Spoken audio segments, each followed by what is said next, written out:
ራሳችሁን ሙሉ በሙሉ ለእግዚአብሔር ፈቃድ መስጠት ከፈለጋችሁ፣ በየቀኑም በመንፈስ ቅዱስ መመራት ከፈለጋችሁ፣ ግማሽ ልብ መሆን ከሰለቻችሁ፣ አሁን ይህን እየተመለከታችሁ ያላችሁት በአጋጣሚ አይደለም።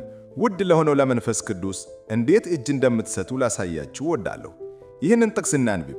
አንደኛ ቆሮንቶስ 1:27 ይልቁንም ጥበበኞችን ያሳፍር ዘንድ እግዚአብሔር የዓለምን ሞኝ ነገር መረጠ፣ ኃያላንንም ያሳፍር ዘንድ እግዚአብሔር የዓለምን ደካማ ነገር መረጠ። በሌላ አባባል በድካማችን ውስጥ ጥንካሬን እናገኛለን። ውድ ለሆነው ለመንፈስ ቅዱስ እጅ ስንሰጥ እርሱን እንጋብዛለን። በራስህ ኃይል ለመኖርን ለማቆም ጊዜው አሁን ነው። በራስህ ፈቃድ ለመኖርን ለማቆም ጊዜው አሁን ነው። በራስህ ኃይል ውጊያዎችን ለመዋጋት መሞከርን ለማቆም ጊዜው አሁን ነው። ለመንፈስ ቅዱስ እጅ ከሰጠ ገደብ የሌለውን ኃይል ለመጠቀም ፈቅደሃል። ታዲያ ይህ በተግባራዊ የዕለት ተዕለት ሕይወት ውስጥ እንዴት ይታያል? ለመንፈስ ቅዱስ እጅ ስጡ፣ ለመንፈስ ቅዱስ ተገዙ፣ መንፈስ ቅዱስን ታዘዙ የሚሉ ጽንሰ ሐሳቦችን ትሰማላችሁ። ይህ በየቀኑ ሕይወት ውስጥ እንዴት ይገለጣል? አሳያችኋለሁ። ቁጥር 1 ቃሉን አክብሩ። በኢሳይያስ 66:2 ላይ እንዲህ እናነባለን፣ እጄ ይህን ሁሉ ሠራች፣ ሁሉም በእኔ ሆነ ይላል እግዚአብሔር። ነገር ግን እኔ የሚመለከተው ትሑትና መንፈሱ የተሰበረውን ቃሌንም ፈርቶ የሚንቀጠቀጠውን ነው። እንግዲህ ቃሉን ፈርታችሁ ከመንቀጥቀጣችሁ በፊት ትሑትና የተሰበረ ልብ ሊኖራችሁ ይገባል። እጅግ በጣም ብዙ አማኞች የመንፈስ ቅዱስ ተጽዕኖ ሳይኖር በየቀኑ መኖር እንደሚችሉ፣ የመንፈስ ቅዱስ ጥበብ ሳይኖር ውሳኔ ማድረግ እንደሚችሉ ያስባሉ። አሁን የራስ የመምረጥ ነፃነት እንደሌላችሁ ወይም ነፃ ፈቃዳችሁን መጠቀም እንደማትችሉም እያልኩ አይደለም። እያልኩ ያለሁት ግን ብዙ አማኞች ተገዝተናል እያሉ በመንፈስ ቅዱስ ተጽዕኖ ነፃ ሆኖ ይኖራሉ። በእርግጥም ለራሳቸው ይኖራሉ። ነገር ግን እዚህ ላይ ትሑትና የተሰበረ ልብ ሊኖራችሁ እንደሚገባ እናያለን። ይህ ማለት እርሱ እንደሚያስፈልጋችሁ አምኑ። ያለ እርሱ መኖር፣ እርሱ በእናንተ ምትክ ካልሰራ አቅመቢስነታችሁን እወቁ። ወደ እርሱ ኑ፣ እርዳታውን ለምኑት፣ መመሪያውን ለምኑት። ትሑትና የተሰበረ ልብ ሆኖ የመኖር አቋም ውስጥ መኖር ስትጀምሩ ያን ጊዜ ቃሉን ፈርቶ የሚንቀጠቀጥ ሰው መሆን ትጀምራላችሁ። ቃሉን መፍራት ማለት ምን ማለት ነው? እርሱ ሲናገር ምላሽ መስጠት ማለት ነው። እጅግ በጣም ብዙዎች የመንፈስ ቅዱስን ድምፅ በቀላሉ ችላ ይላሉ። እርሱ በልባቸው ይናገራል። እነርሱ ግን በተናገረው መሰረት ከመስራት ይልቅ ከእርሱ ጋር ይጣላሉ፣ ይፋለማሉ፣ ከእግዚአብሔር ጋር ለመከራከር ይሞክራሉ፣ ከእርሱ ጋር ሊከራከሩ ይሞክራሉ። እግዚአብሔር ከሰጣቸው መመሪያዎች ሳያደርጉ የሰበቦችን ዝርዝር ለመስጠት ይሞክራሉ። እንግዲህ አንከራከር፣ ሰበቦችን አንስጥ፣ ይልቁንም ለመንፈስ ቅዱስ ድምፅ ምላሽ ሰጪዎች እንሁንና ወዲያውኑ ምላሽ እንስጥ። ለመንፈስ ቅዱስ ድምፅ የመስማት ችሎታ እርሱን በግልጽ መስማት ብቻ አይደለም። ማለትም ክርስቲያኖች ሁል ጊዜ በዚህ ሲኮራሩ ትሰማላችሁ። ለመንፈስ ቅዱስ ድምፅ በጣም ትዕግስት አለኝ፣ እግዚአብሔር ሁል ጊዜ ያናግረኛል። በእርግጥ ያ በጣም ጥሩ ነው። ነገር ግን ትዕግስት በዚያ አያቁም። ትዕግስት እርሱን በግልጽ የመስማት ችሎታ ብቻ ሳይሆን እርሱ ሲናገር ወዲያውኑ ምላሽ ለመስጠት ያለ ፈቃደኝነት ነው። ቃሉን በልባችሁ ደብቁ፣ ቃሉን እወቁ፣ ቃሉን ውደዱ። ቃሉ ምን እንደሚል ካላወቃችሁ እርሱን የሚያስደስተው ወይም የሚያሳዝነው ምን እንደሆነ አታውቁም። ለመንፈስ ቅዱስ እጅ መስጠት ስሜት አይደለም፣ ረቂቅ ጽንሰ ሐሳብ ብቻም አይደለም። ለመንፈስ ቅዱስ እጅ መስጠት መታዘዝ ነው። በሰውታዊ ኃጢአት ውስጥ እየኖራችሁ ለመንፈስ ቅዱስ እጅ ሰጠናል ማለት አትችሉ። እንደምትወዷቸው ስለምትናገሩላችሁ ሰዎች ወሬ እያወራችሁ ለመንፈስ ቅዱስ እጅ ሰጠናል ማለት አትችሉ። በዙሪያችሁ ባሉት ሁሉ ላይ እጅግ በጣም ትዕግስት የሌላችሁ ከሆነ ለመንፈስ ቅዱስ እጅ ሰጠናል ማለት አትችሉ። ስለ ፍጹምነት እያወራሁ አይደለም። ሁላችንም ስህተቶችን እንሰራለን። ነገር ግን አለመታዘዝን የምትኖሩ ከሆነ የመንፈስ ቅዱስን ትእዛዝ ለማድረግ ችላ ካላችሁ፣ የክርስቶስን ባህሪ ችላ ካላችሁ፣ መንፈስ ቅዱስ የሚሰጣችሁን መመሪያዎች ችላ ካላችሁ፣ ታዲያ ለመንፈስ ቅዱስ እጅ ሰጣችሁ እየሄዳችሁ እንደሆነ እንዴት ልትናገሩ ትችላላችሁ? ትንቢት ስለምትናገሩ፣ ለታመሙት መጸለይ ስለምትችሉ፣ ኃይል ማሳየት ስለምትችሉ ነው? እንግዲህ የእግዚአብሔር ቃል እጅግ ኃይለኛ ከመሆኑ የተነሳ በቃሉ መሰረት እየኖራችሁም ቢሆን ባትኖሩም ኃይሉ ሊገለጥ ይችላል። እግዚአብሔር ግቦዞችን ሁሉ ጊዜ ይጠቀማል። ነገር ግን ያ በእርግጡም እጅ ሰጣችኋል ማለት አይደለም። ያ በእርግጡም እግዚአብሔርን በሚያስደስት መንገድ እየኖራችሁ ማለት አይደለም። ለመንፈስ ቅዱስ እጅ የሰጠ ሕይወት ስንኖር የክርስቶስ ባህሪ መገለጥ ይጀምራል። ለድምፁ ምላሽ ሰጪዎች እንሆናለን። የምናደርጋቸውን ኃጢአቶች ማለትም ማድረግ የሌለብንን የምናደርገውን እንርቃለን። መጽሐፍ ቅዱስ መልካም ማድረግ እያወቀ የማያደርገው ኃጢአት ይሆንበታል ይላል። ስለዚህ ምናልባት መንፈስ ቅዱስ ይህን ድርጊት አቁም እያለ ይሆናል እና በራስህ የግል ምርጫ በሥጋ ፍላጎት ምክንያት አንተ ግን አታቆመው። ምናልባት መንፈስ ቅዱስ የሆነ ነገር እንድትጀምር፣ በእምነት እንድትወጣ፣ በሕይወትህ በአንድ የተወሰነ አካባቢ ቃሉን መታዘዝ እንድትጀምር እየጠየቀህ ይሆናል። አንተ ግን ያንን መታዘዝ እየከለከልክ ነው። ለድምፁ ያለህን ምላሽ ሰጪነት እየከለከልክ ነው። እየጠበቅኩት ነው ከእግዚአብሔር ለመስማት እያልክ ሳለ እንግዲህ መንፈስ ቅዱስ ከተናገረና መመሪያው ግልጽ ከሆነ መታዘዝ አለባችሁ፣ ምላሽ መስጠት አለባችሁ። እናም ፈጣን መሆን አለበት። መዘግየት አለመታዘዝ ነው። ለመንፈስ ቅዱስ አዎ ስትል እና ለሥጋ አይ ስትል ያን ጊዜ ከኢየሱስ ጋር ይበልጥ ትመሳሰላለህ። ቁጥር 1 መገኘቱን አስቡ። አንደኛ ቆሮንቶስ 6:19 እንዲህ ይላል፣ ወይስ ሥጋችሁ ከእግዚአብሔር የተቀበላችሁት በእናንተ ውስጥ የሚኖር የመንፈስ ቅዱስ መቅደስ እንደሆነ አታውቁምን? የራሳችሁ አይደላችሁምና። እሺ፣ እዚህ ላይ ጥቂት ነገሮች ልብ ልንላቸው ይገባል። ሥጋችሁ ማለትም አካላዊ ማንነታችሁ፣ የምድር ልብሳችሁ የምንለው የመንፈስ ቅዱስ ቤተ መቅደስ ነው። እርሱ በእናንተ ውስጥ የሚኖረው በግላችሁ አብሯችሁ ይኖራል። ሐዋርያው ጳውሎስ መንፈስ ቅዱስን እንደ ሰው ማመልከቱን እዚህ ላይ ልብ በሉ። አሁን መንፈስ ቅዱስ ሰው ነው ስል ሟች ነው ማለት አይደለም። ስህተት የሚሰራ ነው ማለት አይደለም። ውስን ነው ማለት አይደለም። በምንም መልኩ ሰው ነው ማለት አይደለም።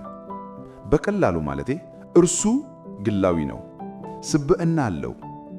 መንፈስ ቅዱስ አእምሮ፣ ፈቃድ፣ ስሜቶች አሉት።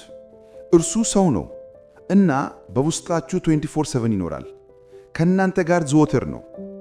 ተመልከቱ፣ መንፈስ ቅዱስን ከእናንተ ጋር ያለ ኃይል አድርጋችሁ ስትመለከቱት ልትጠቀሙበት ትፈልጋላችሁ። ነገር ግን መንፈስ ቅዱስ ከእናንተ ጋር ያለ ሰው መሆኑን ስታውቁ ያን ጊዜ ለመንፈስ ቅዱስ መንፈስ ቅዱስ ሆይ ተጠቀመኝ ትላላችሁ። ነገር ግን ያንን መገኘት ማሰብ አለብን። የእርሱን ቅርበት ማወቅ አለብን።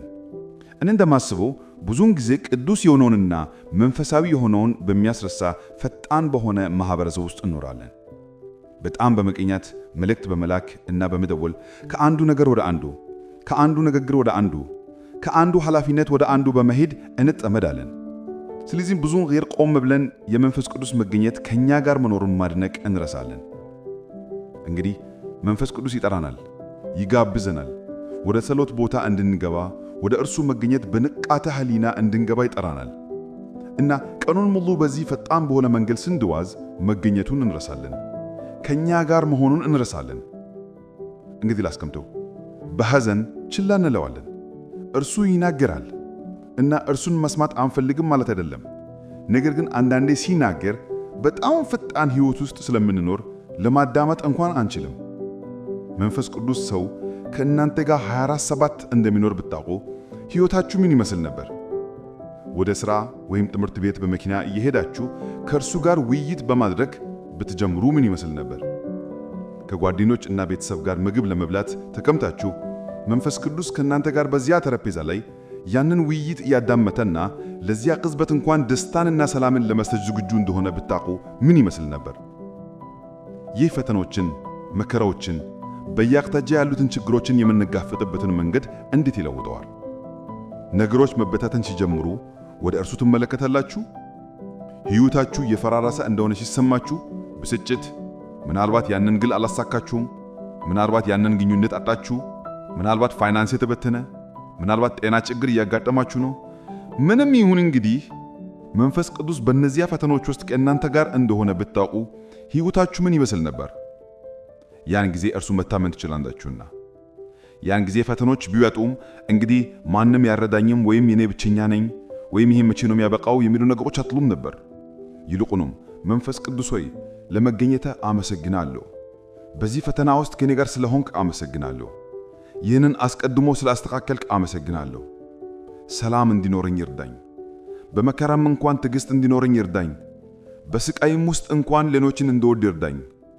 ጥርጣሬ ቦታ ሲኖረው እምነት እንዲኖረኝ የሚያደርግ ምንም ምልክት በዙሪያዬ ሳላይ እንኳን እምነትህና ትክክለኛውን እይታ እንድጠብቅ ይርዳኝ። ከቀን ወደ ቀን ከመንፈስ ቅዱስ ጋር ያለን ወዳጅነት ቢታወቅ ለእናንተ ምን ይመስል ነበር? እና መገኘቱን በማሰብ ለድምፁ በጣም በዛ ምላሾች ትሆናላችሁ። ለውድ ሆኖ ለመንፈስ ቅዱስ ያንን መገዛት ስትጀምሩ ተሻለ አባት፣ ተሻለ ወላጅ፣ ተሻለ ሰራተኛ፣ ተሻለ ተማሪ፣ ተሻለ ሰባኪ፣ ተሻለ ትዳር አጋር ትሆናላችሁ። ለመንፈስ ቅዱስ ያ መገዛት ባህሪያችሁን የእያንዳንዱ ገጽ አላቱን ይለውጠዋል። በሕይወት ለእርሱ መሥዋዕትነት ስትሰጡ ትሳካላችሁ። አዎ ለእርሱ እጅ ስትሰጡ ሕይወት ይሳካላችሁ።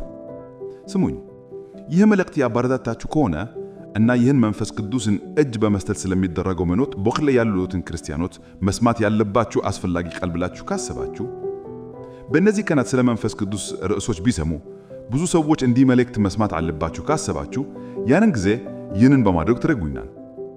በቪዲዮአችን ላይ ላይክ አድርጉ። 1 ሰከንድ ብቻ ነው የሚወስደው እና በዚህ መንገድ በቪዲዮ ጋር በመተባበር ላይክ በማድረግ ብቻ ይህንን ቅጡን ወደ ሌሎች ሰዎች ለማድረስ እንዲብርት አስሚረን እየተረዳዳችሁን ነው። ስለዚህ ላይክ ማድረጋችሁ ብቻ ይህንን መልእክት ማን እንደሚሰማው አታውቁም። እንዲሁም ከውድኖ ለመንፈስ ቅዱስ የሚሰጣችሁን ትምህርቶች መቀበል እንዲቀጥሉ ከፈለጋችሁ አንድም እንዳይመልጣችሁ በተፈልጉ አሁኑ ለቻናላችሁን ሰብስክራይብ ማድረጋችሁን አረጋግጡ። ሰብስክራይብ ስታደርጉ የኖቲፊኬሽን ደውል ምልክቱን በጫኑ። ስለዚህ ምንም አዲስ መልእክት አያመልጣችሁም። ቁጥር 3 በንስሐ ኑሩ። ይህ ቁልፍ ነው። አንደኛ ዮሐንስ 1:9 እንዲህ ይላል፣ ኃጢአታችንን ብንናዘዝ ኃጢአታችንን ይቅር ሊለን ከአመፃም ሁሉ ሊያነጻን የታመነና ጻድቅ ነው። ለኃጢአት 2 በጣም ያልተስተካከሉ ምላሾች አሉ። በእርግጥ እንደ አማኞች ቅድስናን ለማግኘት እንተጋለን፣ ወይም ቅድስናን በሚያመጣ መንገድ ለመንፈስ ቅዱስ እጅ እንሰጣለን። እንደ አማኞች እግዚአብሔር ቅዱስ እንደሆነ እኛም ቅዱሳን ለመሆን መመኘት አለብን። በአማኝ ሕይወት ውስጥ ለኃጢአት ቦታ የለም። በዛ አስተሳሰብ ውስጥ መሆን አለብን። ነገር ግን ስህተቶችን ትሰራላችሁ። እናም ለነዚያ ስህተቶች ምላሽ ለመስጠት 2 ያልተስተካከሉ መንገዶች አሉ። ቢያንስ በእኔ ምልከታ ይህንን አይቻለሁ። በአንድ በኩል ኃጢአትን በጣም ስለሚንቁት ስለ እርሱ እንኳን አያስቡ። አው ተሳስቻለሁ፣ ግን ሁሉም ሰው ይሳሳታል፣ ስለዚህ ወደፊት እንቀጥል ይላሉ። እና ወደፊት መሄድ መፈለጋችሁ ጥሩ ነው። ነገር ግን ስለ ስህተት ምንም ማዘን ወይም መሰበር የለም። እና የመንፈስ ቅዱስን ልብ ስንሰብረው ልባችን መሰበር የለበትም። አሳፋሪ ነገሮችን ስንሰራ እፍረት ሊሰማን አይገባም። እኔ እንደማምነው እንደ ክርስቲያኖች ከህፍረት ነፃ የሆነ ሕይወት መኖር አለብን።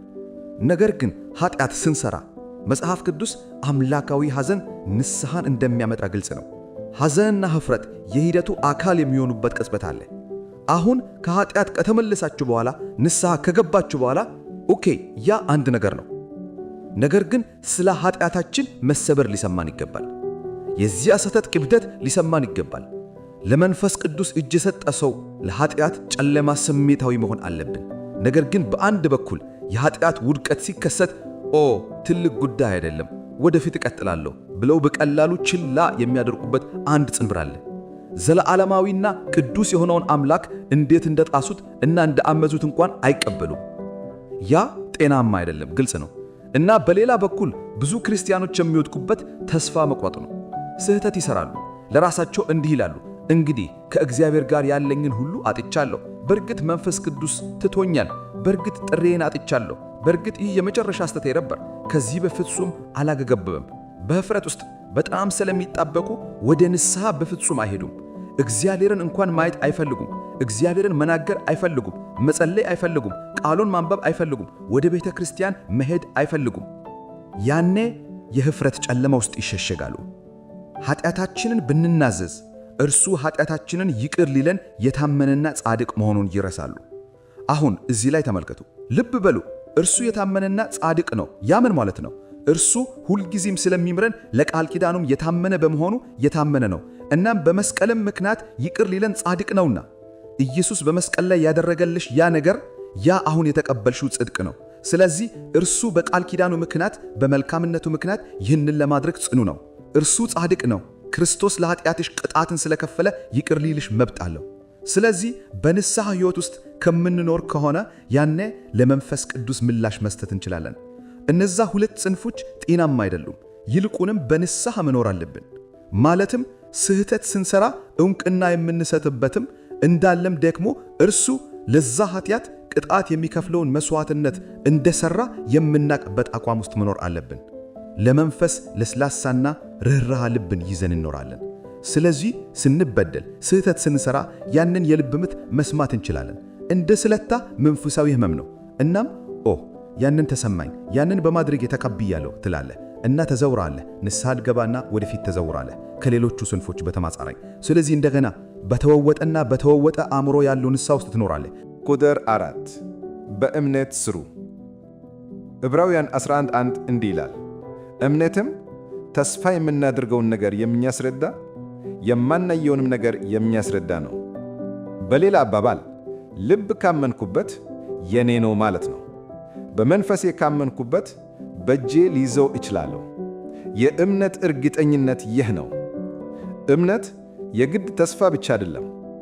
እምነት በእግዚአብሔር ቃል ላይ ያለ መተማመን ነው።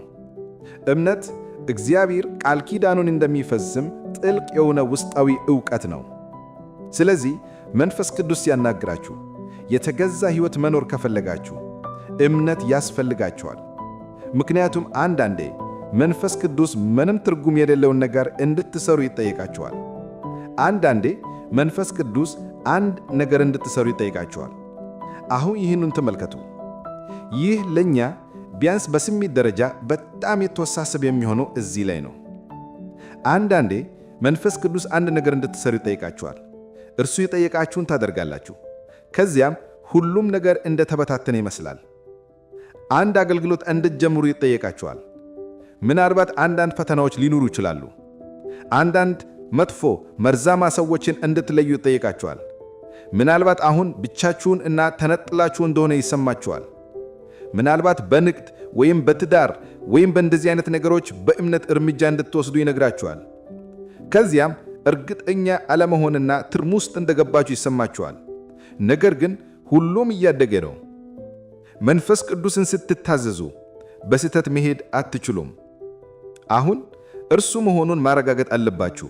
በእርግጥ በእምነትና በሞኝነት መካከል ያለው ብቸኛው ልዩነት መንፈስ ቅዱስ ተናግሮ እንደሆነ ወይም እንዳልሆነ ማወቅ ነው። ነገር ግን በመንፈሳችሁ ውስጥ ይህ ውድ መንፈስ ቅዱስ እንደሆነ ካወቃችሁ፣ ይህ ለእኔ የእርሱ መመሪያ ነው ካላችሁ፣ ያን ጊዜ በእምነት መውጣት ይሻላል። ስህተት መሄድ አትችሉም። መውደቅ አትችሉም። በእግዚአብሔር ስትታመኑ መውደቅ አትችሉም። በቃል ኪዳን ውስጥ ስትሄዱ መውደቅ አትችሉም። አዎ አስፈሪ ሊመስል ይችላል። አዎ አንዳንዴ ትንሽ ግራም ያጋታ ሊሆን ይችላል። በእርግጥ ነገሮች እየተበታተኑ ይመስሉ ይሆናል። ማለትም ዮሴፍን አስቡ። ዮሴፍ እግዚአብሔርን የሰጠውን ሕልም ይከተል ነበር። ጉድጓድ ውስጥ ገባ፣ በባርነት ተሸጠ፣ ከዚያም እስር ቤት ተጣለ። ሁሉም እግዚአብሔርን የሰጠውን ሕልም ይከተል ስለነበረ ነው። ነገር ግን በመጨረሻ ወደ ቤተ መንግሥት መጣ። በመጨረሻም የመውጣት ቅጽበት ነበር። እናም መንፈስ ቅዱስን ለመታዘዝና ለመውጣት ትፈራ ይሆናል። ምክንያቱም ስህተት ሊፈጠር ይችላል ብለህ ትፈራለህ። ነገር ግን ማድረግ አለብህ። ምናልባት መንፈስ ቅዱስን ታዘህ ይሆናል እና አሁን ነገሮች እንዳሰብከው እየተሳኩ ያሉ አይመስሉም። ያ ምንም አይደለም። መንፈስ ቅዱስን መታዘዝህን ቀጥልና ሁሉም ነገር እንዴት እንደሚሰበሰብ ትመለከታለህ። ለመንፈስ ቅዱስ እጅ መስጠት ትፈልጋለህ። እምነት ያስፈልግሃል። ቅዱስ አባት ሆይ ውድ የመንፈስ ቅዱስን ድምፅ ለመታዘዝ ድረትን እንድትሰጣቸው ጸልያለሁ። ነገሮች ትርጉም በማይሰጡበት ጊዜም እንኳን፣ ዋጋ በሚያስከፍላቸው ጊዜም እንኳን፣ ትርሙስ በሚሆንበት ጊዜም እንኳን ለመንፈስ ቅዱስህ መታዘዝ በዚያ ውስጥ እንዲያልሱ ይጸልያለሁ።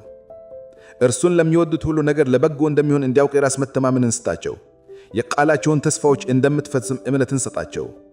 እናም ውድ መንፈስ ቅዱስ ሆይ ስንታመንና ስንታዘዝ አስቀድመን ለእያንዳንዱ መታመር፣ ለእያንዳንዱ ግኝት ከበፊቱ ይበልጥ ሊያንተን እንደንታከርበንና ከበፊቱ ይበልጥ እንደ ኢየሱስ እንደምታደርገን አስቀድመን እናመሰግናለን። ለመንፈስ ቅዱስ እጅ ለመስጠትን ያገኘነውን ደስታ ስላገኘን እናመሰግናለን። በኢየሱስ ክርስቶስ ታላቅ ስም እንጸልያለን። በማስተያየቱ ክፍል ውስጥ እንድትጽፉ ይፈልጋሉ። ካመናችሁት አሜን ብላችሁ ጻፉ። ይህ የመጨረሻው ዘመን ግዴታ የመንፈስ ቅዱስን መሪነት የምትከተሉበት ዘመን ነው። አሜን።